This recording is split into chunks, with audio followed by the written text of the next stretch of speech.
வணக்கம். இன்றைய உரத்த சிந்தனையாக நான் முன்வைப்பது, பெரும்பாலான நேரங்களில் இப்பொழுதெல்லாம் நாம் குழுக்களாக இணைந்து செயல்படுகிறோம்.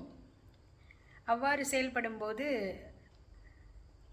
அங்கத்தினர்கள் சில நேரங்களில் தாங்களாகவே சிறு குழுக்களாக பிரிந்து முடிவெடுக்க வேண்டிய நேரம் வருகிறது.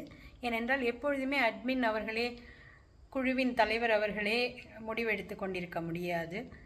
நாம் அனைவரும் முடிவெடுக்க வேண்டும். அந்த நேரங்களில் ஒருவரது குழுவில் எடுக்கும் முடிவுகளை இன்னொருவர் மதித்து நடக்க வேண்டும். பாதிக்காத வண்ணம் தங்கள் செயல்பாடுகளை வைத்து கொள்ள வேண்டும். ஒருவரோடு ஒருவர் முடிந்தால் பேசி அவற்றை தீர்த்து கொள்ளலாம், அல்லது அது மாதிரி அவர்களுடைய செயல்பாடுகளை தலையிடாமல் ஒதுங்கி நிற்கலாம்.